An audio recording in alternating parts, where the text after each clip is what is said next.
আমরা সবাই জানি যে গর্ভাবস্থায় প্রচুর পরিমাণে folic acid, iron, protein, fibre, calcium সহ অন্যান্য পুষ্টিকর উপাদানের প্রয়োজন পড়ে। আর এই কারণেই এই শাকটি অবশ্যই খেতে হবে গর্ভাবস্থায়। যে শাকটি নিয়ে আজকের ভিডিওটি করেছি, এই শাকটি হচ্ছে কলমি শাক। কলমি শাক তো অনেকেই খেয়ে থাকেন, প্রায়শই খান, কিন্তু কলমি শাককে যদি আপনি সপ্তাহে 3 থেকে 4 দিন খান, তাহলে আপনার কখনোই কনস্টিপেশন বা কোষ্ঠকাঠিন্য এবং কোষ্ঠবদ্ধতাজনিত যে রোগগুলো হয়ে থাকে, যেমন পাইলস বা ফিস্টুলা বা অ্যানাল ফিশার, এই ধরনের রোগ কখনো আপনার হবে না। এমনকি যারা এই শাকটি নিয়মিত খাবেন, তাদের কখনো ডায়াবেটিস বা সুগার লেভেল কখনো অতিরিক্ত বেড়ে যাবে না। কলমি শাকে প্রচুর পরিমাণ ফাইবার রয়েছে এবং রয়েছে খুব অল্প পরিমাণে কার্বোহাইড্রেট, যা ডায়াবেটিস রোগীদের ক্যালোরি নিয়ন্ত্রণে সাহায্য করে থাকে।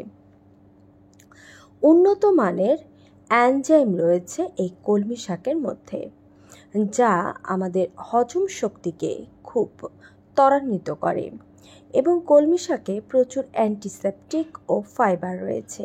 যেসব মানুষ নিয়মিত কলমি শাক খাবেন, তাদের কখনো কিন্তু হার্টের বড় ধরনের কোনো সমস্যা হবে না। নিয়ম করে সপ্তাহে 3 থেকে 4 দিন আপনি যদি অন্য কোনো শাক না খেয়ে শুধু কলমি শাকটাই খেতে পারেন, তাহলে এর মধ্যে থাকা নাট্রিয়াম, পটাশিয়াম সহ অন্যান্য খনিজ উপাদান হৃদযন্ত্রের উন্নতি করবে এবং হৃদযন্ত্রকে কখনো বিকল করবে না। এই কলমি শাকে প্রচুর পরিমাণে রোগ প্রতিরোধ ক্ষমতা বৃদ্ধি পায়। কলমি শাকে বিভিন্ন ধরনের অ্যান্টিঅক্সিডেন্ট এবং ভিটামিন সি রয়েছে, যা শরীরের রোগ প্রতিরোধ ক্ষমতা অনেকটা বাড়িয়ে দেয়। এই কলমি শাক যারা নিয়ম করে খাবেন, তাদের কিন্তু সবসময় দেখবেন যে শরীর অন্যদের থেকে অনেক বেশি সুস্থ রয়েছে, কারণ এর মধ্যে আয়রন আছে, যাতে করে আপনার শরীরে রক্ত ঘাটতি হবে না।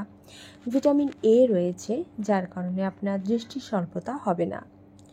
কলমি শাক খেলে এতে যে ক্যালসিয়াম রয়েছে, সেই ক্যালসিয়াম কখনো আপনার শরীরে ক্যালসিয়ামের ঘাটতি হতে দেবে না। ক্যালসিয়ামের ঘাটতিতে একজন মানুষের হাড়ের ব্যথা, জয়েন্টের ব্যথা এগুলো তো হয়ই, এর পাশাপাশি রগে টান ধরা বা পেশিতে টান ধরা, হঠাৎ করে পায়ের পেশিতে টান ধরে, এই যে সমস্যাগুলো হয়ে থাকে, বা চুল ঝরে যাওয়া, ত্বক বিবর্ণ হয়ে যাওয়া, দ্রুত বয়সের ছাপ পড়া, এগুলো হয়।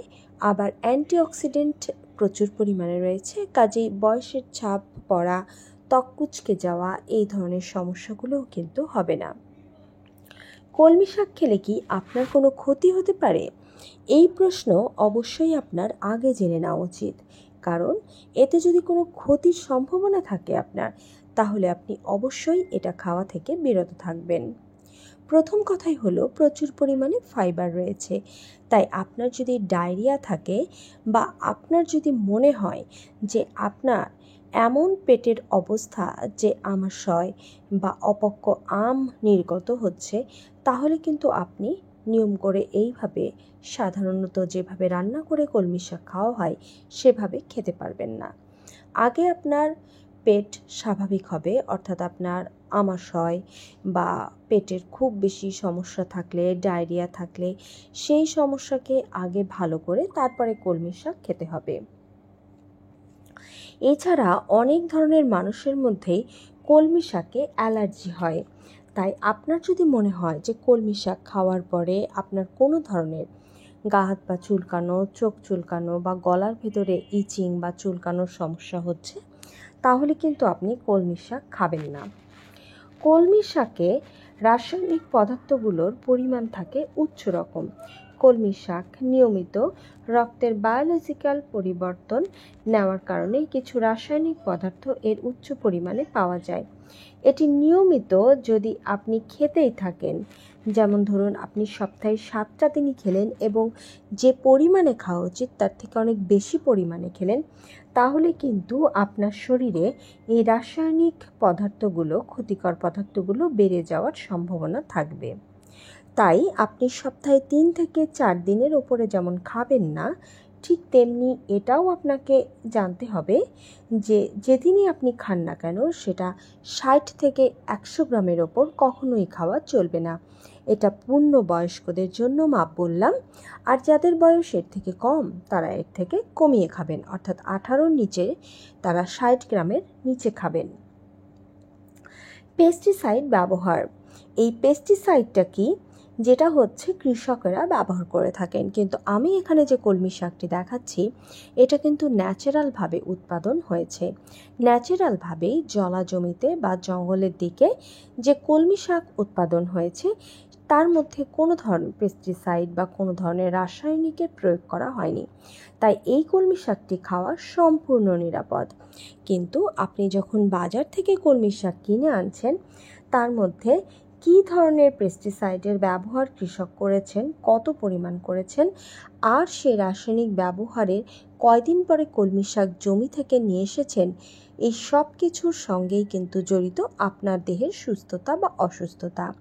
কারণ যদি রাসায়নিক দেওয়ার পরের দিনই তারা কলমি শাক সংগ্রহ করে থাকেন আর সেই কলমি শাক রান্না করে খেলে আপনার কিন্তু কিডনি এবং লিভার ক্ষতিগ্রস্ত হতে পারে। তাই এই বিষয়টি অবশ্যই আপনি মাথায় রাখবেন। তাই বাজার থেকে কেনা কলমি শাক অবশ্যই ভিজিয়ে রাখতে হয় আধা ঘন্টা, আর তারপরে সেটা পানি থেকে তুলে পানি ঝরিয়ে তবেই সেটা রান্নার জন্য নিতে হয়।